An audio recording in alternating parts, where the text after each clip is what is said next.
Assalamualaikum warahmatullahi wabarakatuh. Halo teman-teman semua. Hari ini kita akan membahas mengenai suatu topik baru, yaitu tentang designing adaptive organization. Melanjutkan dari apa yang sudah kita bahas kemarin, yaitu tentang managerial decision making. Nah, kalau kalian masih ingat gitu ya, di ilmu manajemen itu kan ada 4 basic function ya, ada planning, organizing, kemudian actuating, dan yang terakhir adalah controlling. Nah, di beberapa bab sebelumnya itu kita mulai dari managerial planning, kemudian strategy formulation, dan yang terakhir adalah managerial decision making. Itu adalah kegiatan atau aktivitas yang kita lakukan di basic function yang pertama, yaitu adalah planning. Nah, hari ini kita akan mulai masuk ke basic function yang kedua, yaitu adalah organizing. Langkah pertama yang kita lakukan di dalam organizing itu adalah mendesain sebuah organisasi yang akan kita pimpin nantinya. Nah, kalau kalian masih ingat ya, saya sering banget ngomong gitu ke kalian bahwa ada salah satu hal yang membedakan manajemen zaman dulu dan zaman sekarang. Salah satunya yaitu adalah perubahan lingkungan yang sangat amat cepat gitu ya. Jadi kalau zaman dulu mungkin lingkungan itu ya lebih ke stable gitu ya, perubahan atau konflik politik tuh masih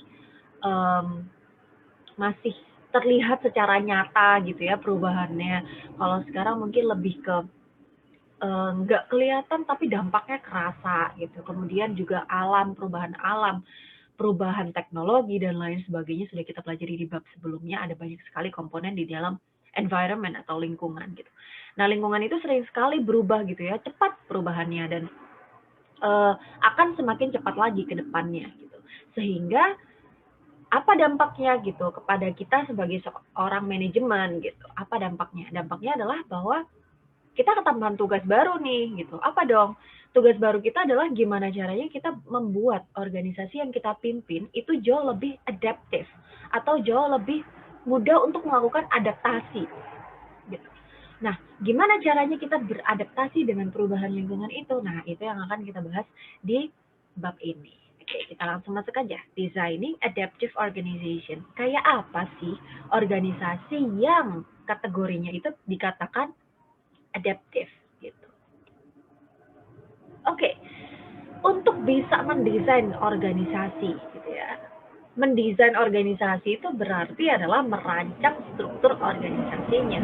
Saya yakin kalian semua pasti tahu dong apa sih yang dimaksud dengan struktur organisasi. Itu udah familiar banget, apalagi yang kalian waktu SMA ada yang ikut OSIS, ikut MPK, kemudian mungkin ikut organisasi lain di ekstrakurikuler, di luar sekolah dan lain sebagainya, di uh,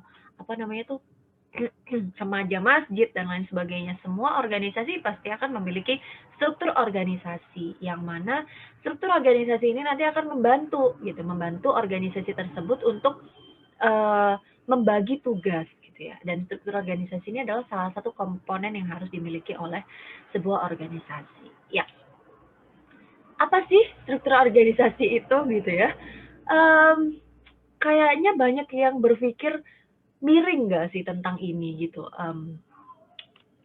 Hanya formalitas lah, administratif lah gitu ya, tidak berguna lah, atau mungkin asal ada lah gitu, atau hanya pajangan aja tuh, cuma dipajang aja di ruang direktur atau ruang ketua organisasinya gitu ya.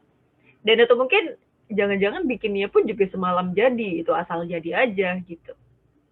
Terus apa yang disebut dengan struktur organisasi sebenarnya secara definisi, secara yang ideal gitu?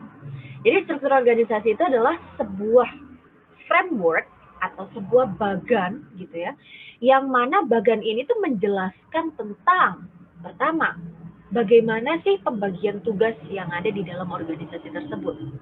Kedua, gimana sih caranya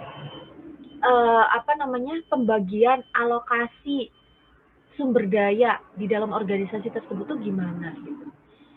Siapa yang memiliki wewenang paling besar, siapa yang memiliki wewenang apa namanya, di bawahnya dan lain sebagainya. Itu yang dibicarakan yang kedua.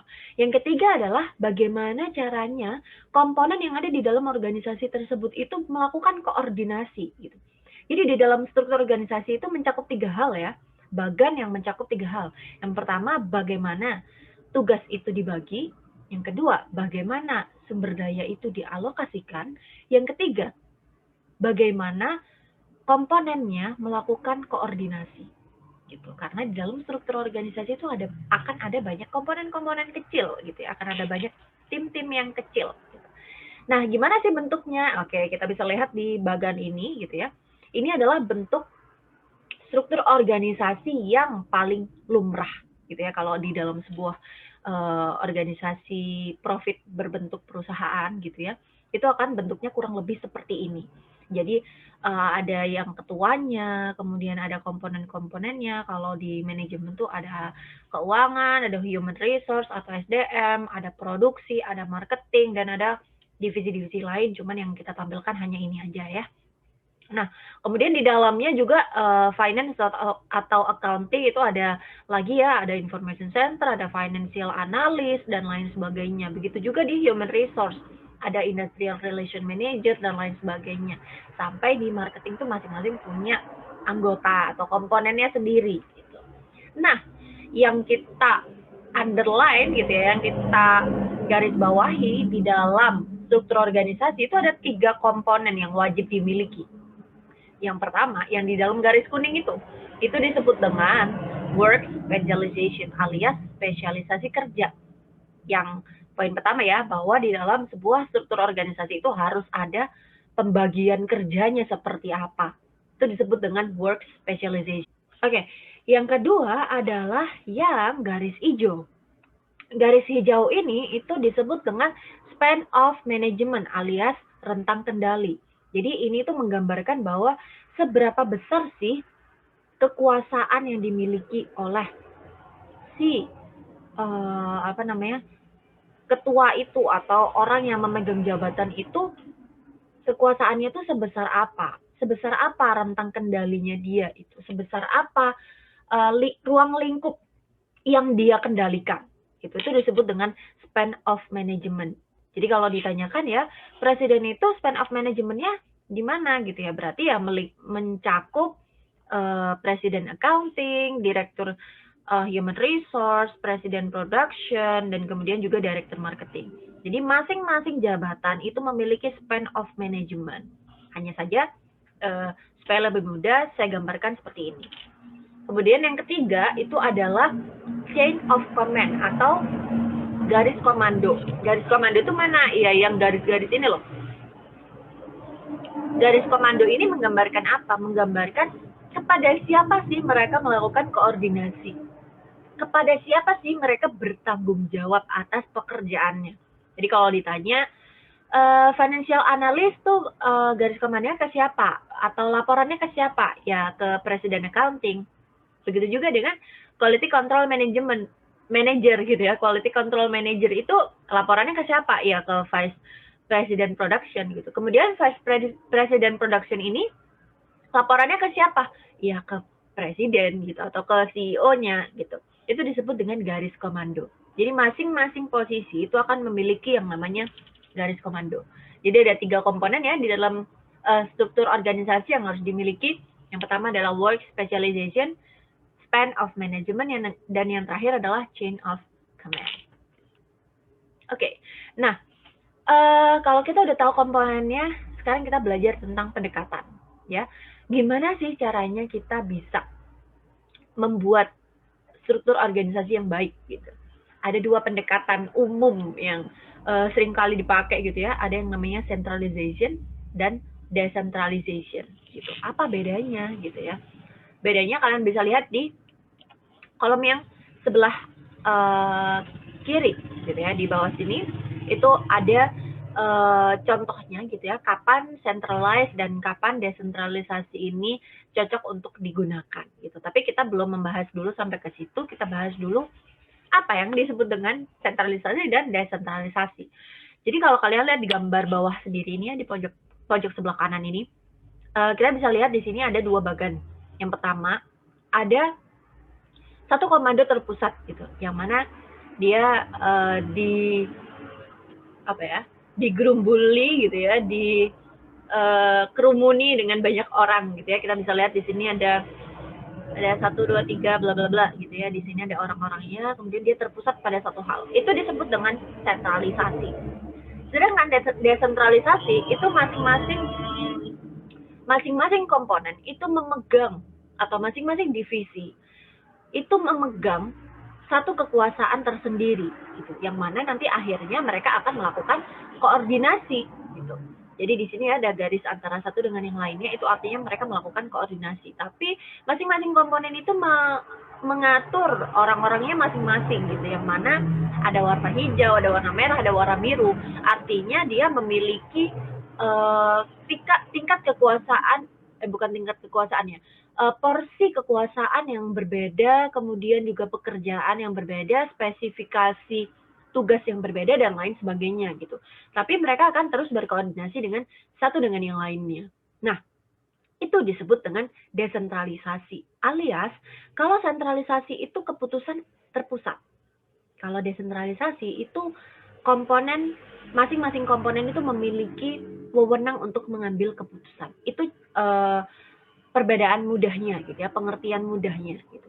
Tapi pertanyaannya gitu kan, kita sekarang lagi membicarakan gimana sih caranya kita bisa mendesain sebuah organisasi yang dalam tanda kutip adaptif gitu, atau mudah untuk beradaptasi gitu ya. Nah, kapan dong, pertanyaannya adalah kapan dong sentralisasi dilakukan atau kapan desentralisasi ini dilakukan gitu. Biasanya gitu ya, ketika sebuah organisasi itu memiliki lingkungan yang sangat amat cepat untuk berubah, maka dia akan lebih cocok untuk mengadopsi pendekatan desentralisasi. Kalian bayangkan coba kalau misalnya kalian memiliki sebuah organisasi atau kalian memimpin sebuah perusahaan gitu ya, kemudian perusahaan kalian tuh udah gede banget, misalnya kayak Astra Internasional lah. Astra Internasional itu kan kalian udah tahu dia punya banyak sekali anak perusahaan dengan berbagai macam lini industri gitu ya, berbagai macam bidang industri gitu. Bayangkan kalau misalnya keputusan itu harus terpusat di CEO-nya siapa namanya? Astra Internasional gitu. Apakah keputusan itu akan semakin cepat diambil atau akan semakin lambat diambil gitu ya? Bayangkan kalian itu cuman sekedar supervisor di operasional gitu. Kemudian kalian punya masalah harus lapor ke atasnya harus lapor ke atasnya lagi, atasnya harus lapor ke atasnya lagi, sampai CEO Astra Internasional misalnya begitu. Apa kira-kira ketika CEO-nya itu memutuskan gitu ya, bahkan misalnya butuh beberapa hari untuk berpikir, kemudian diputuskan dan kemudian diturunkan ke bawah, kira-kira permasalahan yang kalian hadapi sebagai seorang supervisor di level operasional itu udah basi atau belum? Pasti jawabannya adalah udah basi ya. Jadi kayak udah ngapain gitu, udah kelewat gitu permasalahannya, udah nggak butuh lagi kita jawabannya gitu kan. Sehingga gitu ya, kalau memang organisasinya itu udah besar banget, apalagi juga perubahan lingkungannya juga cepat banget gitu, itu biasanya mereka akan cenderung kepada desentralisasi gitu. Nah, tetapi gitu ya, seperti yang sering saya bicarakan bahwa approach atau pendekatan di dalam ilmu manajemen itu tidak mendesak kalian untuk memilih salah satu di antara beberapa pendekatan itu. Kita bisa kombinasikan gitu. Sama juga dengan sentralisasi dan desentralisasi gitu ya. Sentralisasi dan desentralisasi ini bisa di-combine, bisa digabung gitu ya. Ada part yang memang harus sentralisasi, ada part yang memang bisa kita buat untuk desentralisasi. Sehingga yang harus kita pikirkan adalah berapa nih besaran sentralisasi dan berapa besaran desentralisasi yang cocok dengan perusahaan kita gitu. Nah, kombinasi ini itu harus disesuaikan dengan yang namanya strategi yang dipakai oleh sebuah organisasi gitu. Sehingga pada saat kita menentukan tujuan, pada saat kita menentukan strategi apa yang mau kita pakai, itu akan menentukan bagaimana struktur organisasi kita ini akan dibuat. Karena pada dasarnya struktur organisasi itu adalah pendukung dari strategi atau planning yang sudah kita buat gitu. Nah, kemudian tadi kita sudah belajar sentralisasi dan desentralisasi itu adalah pendekatan secara general ya, tapi ada beberapa pendekatan yang jauh lebih sempit lagi gitu pada saat kita mendesain gitu, yang bisa kita pilih pada saat kita mendesain struktur organisasi kita. Ada 5 ya. Yang pertama adalah vertikal. Oke, yang pertama adalah vertical function. Apa tuh vertical function? Nanti akan kita bahas. Yang kedua ada divisional. Yang ketiga ada matrix. Yang keempat ada team based. Dan yang terakhir adalah virtual network. Oke, kita masuk dulu. Yang pertama, vertical function. Vertical functional. Vertical functional ini itu adalah salah satu pendekatan gitu ya untuk melakukan structural design atau mendesain sebuah struktur organisasi itu dengan cara yang paling standar gitu ya. Pembagian berdasarkan dengan fungsinya. Ada fungsi human resource, ada fungsi manufacturing, ada fungsi accounting, ada fungsi marketing, ada fungsi research and development, ada fungsi IT, dan lain sebagainya. Itu adalah pendekatan yang pertama, yaitu adalah vertical functional, pembagian berdasarkan fungsi atau pembagian berdasarkan tipe pekerjaannya gitu. Kemudian yang kedua ada divisional. Kalau divisional ini biasanya lebih cocok untuk perusahaan yang memiliki lini produk lebih dari satu atau memiliki bidang atau bekerja di bidang industri lebih dari satu ya, misalnya kayak Astra International, kemudian juga perusahaan yang sudah besar tapi mungkin memiliki beberapa produk gitu ya, itu biasanya menggunakan divisional. Divisional ini, kita lihat divisional ini, itu ada 2 tipe umum yang sering dipakai pada saat menggunakan structure tipe ini gitu ya. Yang pertama adalah pembagian berdasarkan tipe produk, yang kedua adalah pembagian berdasarkan regional customer-nya. Jadi kalau tipe produk biasanya ya kalau misalnya dia punya elektronik, kalau dia punya bioteknologi, consumer product itu dibagi sendiri-sendiri. Kayak misal P&G dia punya beauty gitu ya, beauty health and care, kayak misal L'Oreal dan lain sebagainya. Kemudian juga dia juga punya bidang consumer goods ya, ada shampoo, ada pasta gigi dan lain sebagainya. Kemudian juga ada divisi lain, maksudnya tipe produk lain atau mungkin industri lain gitu ya. Itu adalah contoh dari divisional structure yang berdasarkan tipe produknya. Kemudian kalau yang berdasarkan regional itu ada area ya, pembagiannya itu area dari customer-nya. Misalnya dia punya customer di Western, dia punya customer di Eastern US, dia punya customer di Latin Amerika, dia punya customer di Asia, itu masing-masing dikelompokkan sendiri-sendiri. Jadi pembagiannya bukan lagi berdasarkan tipe produk, tapi lebih kepada daerah dari konsumennya itu tadi gitu. Jadi kalau misalnya kita punya cabang di bukan punya cabang sih, bisa jadi kita punya cabang atau bisa jadi kita nggak punya cabang, tapi kita punya customer dari daerah situ gitu ya. Ada yang dari Indonesia atau Asia Tenggara, ada yang dari mungkin Australia, ada yang dari negara lain gitu. Itu adalah divisional structure berdasarkan regional customer-nya gitu. Itu adalah 2 tipe umum pada saat kita menggunakan divisional structure. Dan biasanya ini digunakan oleh perusahaan yang sudah besar, yang memiliki lini produk lebih dari satu atau bidang industri lebih dari satu. Yang ketiga ada matrix. Matrix ini adalah satu penemuan baru gitu ya, sebenarnya bukan baru-baru banget, tapi dia jauh lebih fancy gitu ya, jauh lebih complicated gitu ketika diterapkan di dalam sebuah desain struktur organisasi gitu. Kalau yang tadinya itu masing-masing orang mungkin hanya lapor pada satu orang gitu ya, atasannya itu cuma satu. kalau di matriks ini satu orang pekerja itu bisa memiliki 2 atasan sekaligus gitu. Kenapa? Karena di matrix structure ini dia itu menggabungkan 2 komponen yang berbeda. Contohnya ya, kalau misalnya kita lihat di tipikal yang pertama yaitu adalah mengkombinasi functional dan juga product type atau tipe produk. Kalian bisa lihat di gambar itu di sebelah kiri, itu dia menggabungkan atau mengkombinasikan 2 hal. Yang pertama ada secara fungsional. Fungsional tadi kita punya finance, bisa juga operasional atau manufacturing, kemudian juga bisa jadi marketing dan lain sebagainya gitu ya. Itu secara fungsional. Di yang warna hijau itu adalah pembagian secara fungsional. Tapi dia juga melakukan pembagian secara tipe produk, yaitu ada product manager A, product manager B, ke product manager C. Kebetulan misalnya di dalam organisasi ini dia memiliki 3 tipe produk yang diproduksi di dalam perusahaan tersebut. Sehingga kalau kalian lihat di dalam yang kotak yang bukan kotak, lingkaran ini ya, di dalam lingkaran ini itu adalah divisi gitu ya.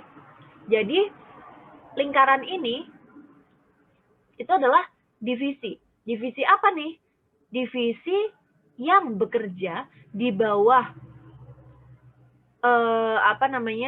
divisi finance dan mengerjakan produk A. Alias gini nih gampangnya. Orang yang ada di, kita bicara satu aja ya.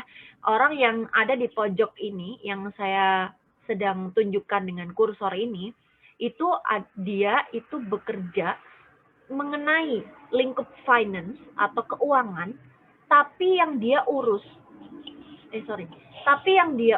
keuangannya itu adalah keuangan dari produk A. Saya ulangi lagi ya.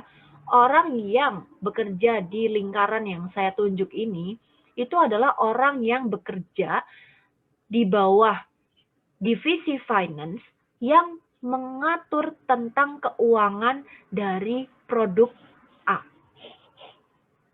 Oke, begitu juga dengan yang di bawahnya.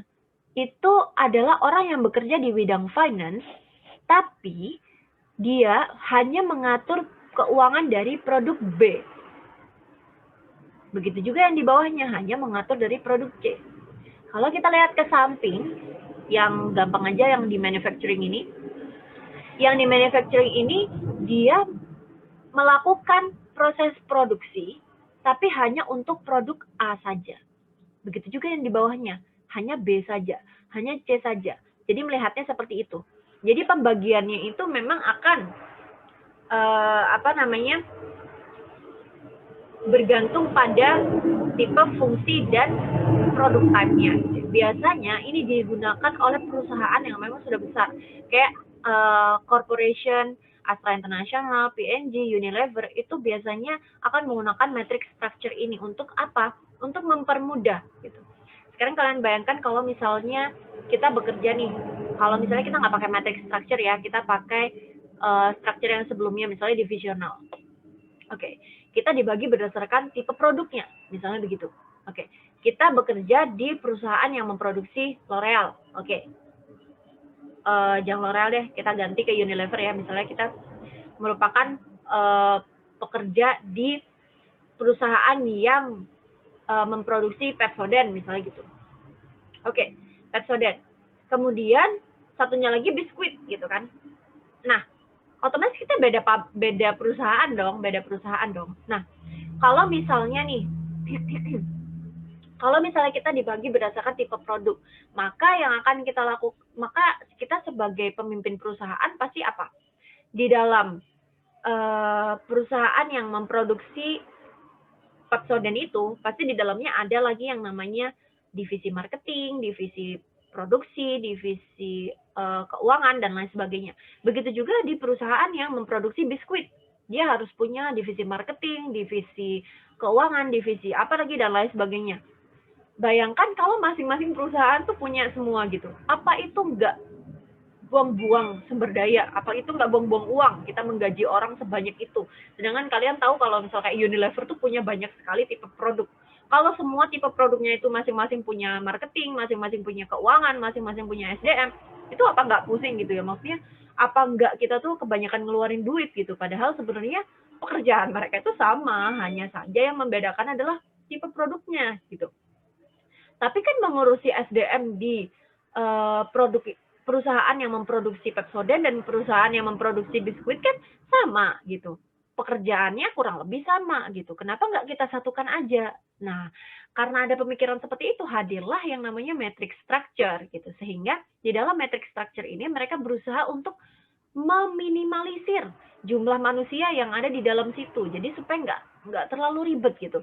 Oke lah, kita punya marketing, tapi marketingnya itu kita bagi, ada marketing untuk Pepsodent, marketing untuk ini, tapi orangnya satu. Maksudnya grupnya satu gitu, jadi satu gitu, bukan masing-masing tipe produk punya sendiri, enggak gitu. Itu untuk matrix structure ya. Jadi kita berusaha untuk melakukan efisiensi sebenarnya di dalam penggunaan matrix structure ini. Nah, matrix structure ini ada dua tipe. Yang pertama adalah bisa dengan mengkombinasikan functional dan product type. Yang kedua bisa dengan mengkombinasikan region dan product type. Kalau kalian lihat di sini product type selalu digunakan ya untuk melakukan pembagian gitu, karena memang matrix structure ini digunakan untuk perusahaan yang memiliki lebih dari satu tipe produk. Biasanya seperti itu. Dan biasanya kalau udah sangat giant gitu ya, udah sangat gede banget perusahaannya, biasanya dia akan cenderung menggunakan matrix structure. Oke. Nah, kita masuk ke dua structural design yang terakhir nih. Ada team based dan juga virtual network. Dua hal ini atau dua pendekatan di dalam structural design ini itu adalah lebih kepada pengembangan mengenai koordinasi secara horizontal. Jadi kalau yang kita bicarakan tadi dari 3 tipe itu lebih ke arah vertikal ya. Kita gimana sih cara kita membagi dari atas ke bawah, itu yang kita bicarakan. Tapi kalau yang team based dan juga virtual network ini lebih kepada gimana caranya kita bisa meningkatkan koordinasi di antar level gitu. Dalam satu level ini kan kalau kita bicara tentang sebuah organisasi, tentang sebuah perusahaan itu kan nggak bisa ya kita orang marketing kerja sendiri, orang finance kerja sendiri, orang operasional kerja sendiri. Kalau semuanya kerja sendiri, kita nggak akan bisa klop gitu antara satu dengan yang lainnya gitu. Nah, sehingga kita harus bisa melakukan yang namanya koordinasi antara satu tim dengan tim yang lainnya. Nah, dua structural design ini itu adalah pendekatan yang bisa digunakan untuk meningkatkan kualitas koordinasi dari satu tim ke tim yang lain gitu. Kita coba lihat itu gimana caranya. Yang pertama ada team based structure. Jadi biasanya gitu ya, ketika kita punya project baru di dalam sebuah perusahaan, itu kan harus melakukan koordinasi gitu ya. Misalnya nih kita mau meluncurkan produk baru. Oke, orang R&D, orang Research and Development menyatakan bahwa wah, ini nih ada produk baru yang bisa kita luncurkan gitu. Misalnya ada baju yang tahan panas dan tahan dingin, misalnya begitu. Terus orang R&D udah semangat banget nih, wah ini pasti kejual banget nih, karena orang, apalagi yang di 4 musim, itu akan sangat menghemat keuangan gitu, karena dia nggak perlu beli baju musim panas, dia nggak perlu beli baju musim winter sendiri gitu, dia cukup beli satu baju aja udah bisa dipakai untuk musim panas dan musim winter sekalian gitu. Tapi orang marketing beda lagi dong mikirnya, belum tentu gitu, belum tentu seperti itu. Orang itu kan beli baju, orang beli apparel, beli fashion, beli apa namanya, ya baju gitu ya, intinya aksesoris itu kan untuk gaya-gayaan gitu. Kalau misalnya kita tuntut mereka untuk beli satu baju untuk 2 musim, belum tentu mereka mau gitu. Bisa jadi mereka malah apaan sih ini gitu. Enggak lah gitu, karena yang kita tahu selama ini kalau musim panas itu ya kita akan selalu pakai baju yang cute, yang pendek-pendek gitu ya, karena udaranya panas. Sedangkan kalau untuk yang winter atau musim dingin itu kita lebih cenderung kepada pakai coat atau pakai jaket yang long coat, yang trench coat, yang panjang-panjang gitu ya, yang fashionable banget gitu lah. Itu masing-masing season itu punya fashionnya tersendiri. Kalau kita ciptakan produk seperti itu, dari sisi konsumen, dari sisi customer belum tentu suka gitu. Karena apa? itu produknya fungsional, memang berfungsi banget gitu, tapi secara fashion enggak banget gitu, karena ya kita pengennya tampil secara bagus gitu kan. Kalau dari segi customer gitu, itu kata orang marketing, otomatis nggak cocok dong. Kemudian kata orang finance lagi, lah kita juga nggak punya uang loh untuk bisa membeli mesin yang seperti itu. Kita mau dapat uang dari mana gitu, investor dari mana? Itu dari orang finance. Kemudian nanti orang operasional mikir lagi, lah itu gimana cara bikinnya? Bisa nggak kita bikin dengan harga yang murah? Kalau kita bikin dengan harga yang relatif mahal, mah sama aja nggak ada yang beli gitu. Kayak gitu. Jadi masing-masing divisi itu punya pemikiran atau punya sudut pandang yang berbeda, karena memang skop pekerjaan mereka berbeda juga ya. Jadi sehingga ketika kita mau meluncurkan sebuah produk baru, kita harus melakukan yang namanya koordinasi gitu. Nah, gimana caranya? Itu bisa dilakukan dengan cara menggunakan team based structure. Di mana di dalam team based structure ini biasanya mereka akan melakukan yang namanya atau membentuk yang namanya cross functional team. Cross functional team itu adalah representatif atau perwakilan dari masing-masing divisi itu tadi dikumpulin jadi satu. Orang marketing, orang finance, orang R&D, orang operasional, orang SDM, dikumpulin semua jadi satu. Perwakilannya aja. Kemudian mereka diskusi, ini ada produk baru nih, begini. Ada penemuan baru. Kira-kira kita bisa nggak kerjain? Gitu. Kalau bisa, kita harus stepnya bagaimana.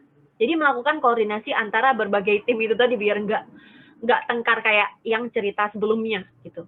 Itu adalah yang dimaksud dengan team based structure. Jadi biasanya mereka akan membuat cross functional team gitu ya untuk project-project tertentu sehingga project tersebut bisa dilaksanakan dengan baik. Kemudian yang kedua ada virtual network. Virtual network ini lebih kepada pemanfaatan gitu ya.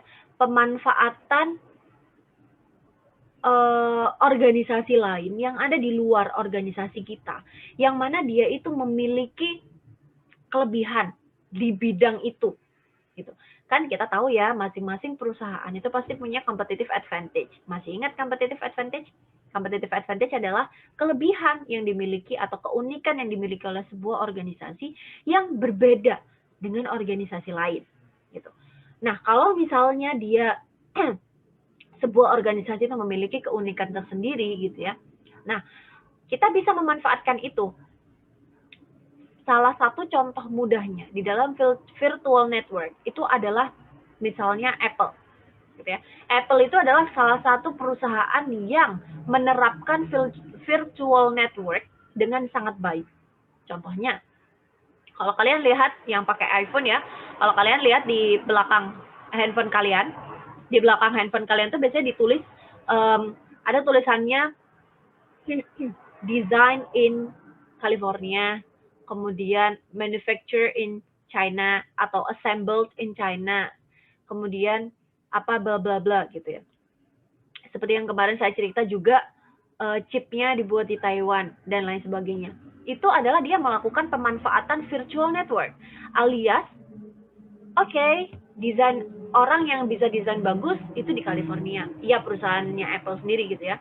Di California, dia yang bertugas untuk mendesain. Karena memang fokus atau kelebihan, keunikan dari Apple itu adalah di bagian desain. Dia pokoknya hebat banget lah di desain, misalnya seperti itu. Jadi desain tergantung Apple. Kemudian untuk bisa memproduksi produk dengan harga yang murah, di mana nih ngerakitnya? Di China. Karena biaya atau cost pekerjanya murah. Kita bikin di China, assembled in China, makanya tulisannya begitu. Kemudian untuk chipnya, siapa nih yang bisa bikin chip terbaik gitu di dunia ini tuh siapa? Taiwan. Taiwan yang kerja chipnya, nanti chipnya diantar ke China untuk dirakit. Kemudian China nanti akan menyebarkan produknya ke banyak sekali negara gitu. Itu disebut dengan virtual network, alias kalau mau kita sempitkan ya, definisinya itu adalah perusahaan kita ketika melakukan virtual network itu akan melakukan atau mengoutsourcingkan sebagian pekerjaan, bukan sebagian sih, sebagian besar pekerjaan kita gitu gitu kepada perusahaan lain yang memang dia berkompeten di dalam bidang tersebut. Sehingga apa manfaatnya? Kita bisa menghemat biaya dong. Kita bisa menghemat sumber daya gitu. Kita nggak perlu punya pabrik kita sendiri gitu ya. Kita nggak perlu bikin chip sendiri. Kita nggak perlu bikin apa komponen yang lain sendiri. No, kita cuma tinggal cari aja orang yang bisa bikin siapa. Kita taken kontrak sama dia, kita bikin perjanjian sama dia. Oke, kita bekerja sama untuk bisa memproduksi produk ini. Deal kelar. Dan virtual network ini saya rasa nggak cuman bisa dilakukan atau diadopsi oleh perusahaan yang besar sekelas Apple gitu ya. Bahkan perusahaan yang kecil setara SMI, UMKM gitu-gitu tuh masih bisa gitu menerapkan virtual network. Bahkan apalagi di saat yang seperti ini ya, ada corona dan lain sebagainya, itu cocok banget kita terapkan yang namanya virtual network. Kita nggak perlu bikin pabrik sendiri, kita nggak perlu rekrut orang sendiri gitu ya. Kita cuma ngesupin aja kerjaan. Oke, set dibagi, kemudian nanti kita assemble, kita gabung jadi satu, kita jual deh gitu. Jadi kita nggak perlu modal yang besar, kita cuma butuh link, kita cuma butuh network. Makanya namanya adalah virtual network gitu. Jadi bagaimana cara kita bisa mengoutsourcingkan gitu ya, membagi pekerjaan kita kepada yang lain gitu. Itu tadi 5 pendekatan yang ada di dalam structural design. Ada vertical functional, ada divisional, ada matrix, ada team based, dan juga yang terakhir adalah virtual network. Oke. Pertanyaan selanjutnya gitu ya. Kita mulai masuk nih kepada kelebihan dan kekurangan itu apa tuh sebenarnya gitu. Kelebihan dan kekurangan itu apa? Jadi kalau misalnya masing-masing structural approach atau pendekatan itu memiliki kekurangan dan kelebihan ya. Nah, cuman kita harus mikir nih, gimana sih kombinasi yang tepat? Lagi-lagi berkaitan dengan approach atau pendekatan, itu kita nggak perlu atau kita bisa gitu ya melakukan kombinasi antara dua pendekatan sekaligus. Jadi kita nggak harus memilih salah satu. Walaupun memang yang paling umum digunakan itu adalah functional. Tapi itu kembali lagi kepada kebutuhan kita tuh sebenarnya apa gitu. Kita tuh pengennya tujuan kita tuh organisasinya tuh menjadi yang seperti apa. Kalau misalnya kondisi kita tuh seperti apa. Kalau misalnya kondisi kita tuh memang sudah merupakan perusahaan yang sangat besar, maka kita nggak cocok lagi untuk menggunakan fungsional. Pasti. Part of it gitu ya, sebagian dari struktur organisasi yang dibuat oleh perusahaan yang levelnya sudah korporat, itu pasti ada beberapa yang memiliki typical divisional atau matrix gitu ya. Walaupun di bawahnya pasti nanti ada penggunaan team base, penggunaan virtual network dan lain sebagainya gitu. Jadi pasti ada kombinasi antara satu dengan yang lainnya. Untuk lebih detailnya kelebihan dan kekurangannya kalian bisa baca sendiri di PPT, itu sudah sangat jelas sekali. Tapi yang perlu dipahami adalah yang harus kita lakukan, yang harus menjadi perhatian bagi kita sebagai orang manajemen itu adalah bagaimana caranya kita bisa mengkombinasikan antara satu pendekatan dengan pendekatan lain sehingga struktur organisasi yang kita buat itu benar-benar cocok dengan strategi yang kita buat, dengan mimpi yang mau kita tuju. Karena pada dasarnya yang namanya struktur organisasi itu adalah pendukung, alat pendukung gitu ya, bukan yang utama gitu. Jadi sehingga dia harus ngikut kepada strateginya, tujuannya dari perusahaan tersebut itu seperti apa, maunya jalan ke arah mana. Itu harus sejalur gitu. Nah, kalau tadi kita berbicara panjang lebar ya dari awal, gimana sih caranya kita membuat sebuah struktur organisasi, komponennya apa aja, kemudian pendekatannya juga ada apa aja, kelebihan dan kekurangan dari pendekatan itu juga apa aja, kita udah bahas di depan, udah panjang lebar. Nah, pertanyaannya, kalau misalnya kita udah bikin sedemikian rupa desain organisasi itu kemudian, ternyata gagal gitu. Ternyata nggak berhasil gitu ya. Apa yang sudah kita rancang sedemikian rupa itu ternyata nggak membawa kita kepada keberhasilan gitu. Apa dong yang harus kita lakukan? Ada satu hal atau satu teknik gitu ya, namanya adalah business process reengineering. Business process reengineering ini itu adalah sebuah teknik gitu ya, yang bisa dilakukan ketika perusahaan itu mengalami kegagalan. Dalam arti, wah gimana nih, kok kita stagnan terus nih, kita stuck di sini terus gitu. Gimana dong kita supaya kita bisa jadi lebih baik, supaya kita bisa improve gitu ya. Nah, kita bisa melakukan business process reengineering ini gitu. Nah, business process reengineering ini apa gitu sebenarnya? Dia adalah sebuah teknik gitu ya, yang mana digunakan untuk mendesain ulang. Sebenarnya itu, mendesain ulang. Apa yang didesain ulang? Bisnis prosesnya, sistemnya, alurnya, itu yang didesain ulang. Nah, untuk apa sih didesain ulang gitu ya? Agar kita bisa mencapai yang namanya dramatic improvement. Alias kita bisa berubah ke arah yang lebih baik dengan cepat gitu ya. Dramatic alias cepat banget gitu perubahannya gitu. Ketika kita melakukan business process reengineering, itu yang dituju gitu. Perubahan apa sih yang dicari gitu? Perubahan yang dramatis di dalam bidang apa yang kita cari ketika kita melaksanakan yang namanya business process reengineering? Ada beberapa hal ya. Yang pertama adalah cost, quality, service atau layanan, dan yang terakhir adalah speed atau kecepatan dalam melayani. Itu yang sebenarnya kita cari gitu. Jadi sebenarnya business process reengineering ini adalah mendesain ulang prosesnya. Gimana sih caranya supaya kita bisa lebih efisien pada saat kita melaksanakan yang namanya proses bisnis itu tadi gitu. Oke, kalau kalian lihat di bawah, itu di bagian bawah ini ada contohnya ya. Kita lihat dari yang sebelah kiri ke sebelah kanan. Itu di situ ada contohnya dari yang zaman dulu sebelum dilakukan business process reengineering kepada yang sudah dilakukan business process reengineering. Nah, jadi kalian bisa lihat di situ, itu adalah proses produksi dari sebuah produk gitu ya. Dari sebuah produk. Jadi ada 3 tahapan, ada 3 produk dan ada 3 tahapan. Yang pertama ada produk 1, ada produk 2 dan produk 3. Ada 3 produk. Tahapannya pun juga ada 3 gitu. Tahapannya pun juga ada 3. Yang pertama adalah tahapan A, tahapan B, dan tahapan C. Gitu ya. Kalian bisa lihat di bagian ini ya, ada 3 produk dan ada 3 tahapan proses. Sebelum dilakukan business process reengineering, proses pelaksanaan produksinya itu adalah pembagiannya berdasarkan tahapannya gitu. Jadi ada 3 supervisor. Supervisor pertama dia mengawasi produksi di tahap A. Supervisor kedua mengawasi produksi di tahap B. Yang supervisor ketiga mengawasi produksi di tahap C. Kita kan tadi punya 3 produk tuh.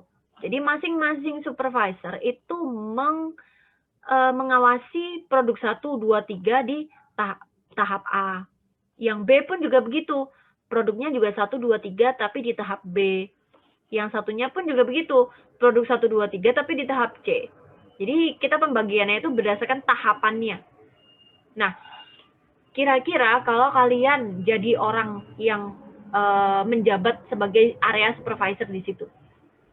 Kalian punya 3 produk nih, misalnya satunya kue, biskuit ya, satunya kosmetik, satunya lagi odol misalnya begitu, pasta gigi. Oke, 3 produk, ada 3 tahapan proses, ada A, B, C. Kalau kalian jadi supervisor di tahap A, kalian melakukan proses produksi di tahap A untuk 3 produk. Kira-kira caranya untuk membuat biskuit, membuat kosmetik, membuat pasta gigi itu apakah sama? Pasti beda dong, gitu kan? Kalau berbeda, kira-kira kalau pembagiannya itu berdasarkan tahapannya, apakah area supervisornya itu nggak bingung? Karena dia harus mengatasi berbagai macam ragam produk, gitu. Iya, walaupun memang tahapannya sama, gitu. Mungkin tahapan pertama adalah pencucian material, gitu ya. menjamin bahwa material yang masuk itu memang sudah berkualitas dan berbagai macam. Tapi kan dia harus memiliki knowledge atau pengetahuan dari 3 produk itu, karena masing-masing produk ini memiliki bahan yang berbeda. Satunya tepung, satunya mungkin chemical atau kimia, bahan kimia ya, namanya juga kosmetik. Dan yang terakhir adalah Pepsodent, mungkin Pepsodent juga bahan kimia gitu. Tapi kan ini beda gitu, bahan kimianya tipenya beda. Kalau misalnya salah, apa nggak bahaya tuh kecampur-kecampur gitu kan? Pertanyaannya begitu. Sehingga itu akan menjadikan pekerjaan si area supervisor itu menjadi lebih lama. Kenapa? Karena dia harus super teliti gitu, bahwa oke, ini tuh nggak boleh kecampur sama si B, nggak boleh kecampur sama bahannya si pasta gigi dan lain sebagainya. Dia harus super teliti sehingga pekerjaan yang akan diselesaikan secara lebih lama gitu. Nah, oleh karena itu, karena pekerjaannya jauh lebih lama untuk diselesaikan, dilakukanlah yang namanya bisnis proses re-engineering gitu. Nah, ketika dilakukan bisnis proses re-engineering, pembagiannya bukan lagi berdasarkan tahapan pekerjaannya, tapi lebih kepada pembagiannya itu berdasarkan tipe produknya. Jadi diganti tuh, tetap ada 3 manajer, tapi 3 manajer ini bukan dibagi berdasarkan tahapannya, tapi dibagi berdasarkan tipe produknya. Ada produk 1, ada produk 2, ada produk 3 gitu. Jadi satu produk itu mengawasi dari tahap awal sampai tahap akhir untuk satu produk yang sama. Jadi nggak bingung lagi dia. Jadi masing-masing produk, masing-masing manajer itu memegang memegang tipe produk yang berbeda gitu. Jadi sehingga mereka fokus tuh terhadap satu produk aja. Itu akan lebih memudahkan pekerjaan dari si manajer itu sendiri. Jadi dia nggak akan kerja double gitu untuk bisa harus sangat detail gitu ya, bahwa si produk biskuit itu bahan-bahannya apa, kemudian yang si kosmetik bahannya apa, pasta gigi bahannya apa, dia udah nggak perlu mikir itu lagi. Kalau dia kerja tentang biskuit ya udah, dia mengurusi biskuit dari awal sampai akhir gitu. Itu yang salah satu contoh dari pelaksanaan bisnis proses re-engineering gitu. Jadi ketika sebuah organisasi itu udah kayak hidup juga nggak hidup gitu ya, mau mati itu juga tapi males gitu ya, karena sayang banget gitu dan lain sebagainya, maka yang bisa kita lakukan salah satunya adalah melakukan bisnis proses re-engineering untuk bisa menghidupkan perusahaan kita kembali. Nah, yang terakhir, hubungan antara strategic goals dan juga structural organization. Jadi saya tadi sebenarnya udah kasihin sih bahwa yang namanya structural organization atau struktur organisasi itu adalah alat pendukung. Alat pendukung untuk apa? Untuk mencapai tujuan yang sudah kita tentukan di awal gitu. Jadi dua-duanya ini harus sejalur gitu, nggak boleh berpisah gitu ya antara satu dengan yang lainnya. Itu harus sejalan gitu, harus seirama gitu. Nah, kalau kalian tadi masih ingat apa sih yang disebut dengan structural organization gitu atau struktur organisasi itu apa? Itu kan berbicara tentang bagaimana pembagian tugas, bagaimana alokasi sumber daya di dalam organisasi tersebut, bagaimana pelaksanaan koordinasi antara satu tim dengan tim yang lainnya gitu kan. Itu yang disebut dengan struktur organisasi gitu. Struktur organisasi itu menggambarkan 3 hal ini tadi. Nah, sehingga gitu kalau kita kaitkan dengan tujuan gitu, maka yang namanya struktur organisasi ini akan sangat membantu perusahaan untuk bisa mencapai yang namanya goals gitu. Contoh gampangnya seperti ini. Kalau misalnya kita sudah menentukan, oke, tujuan kita mau pergi ke Surabaya.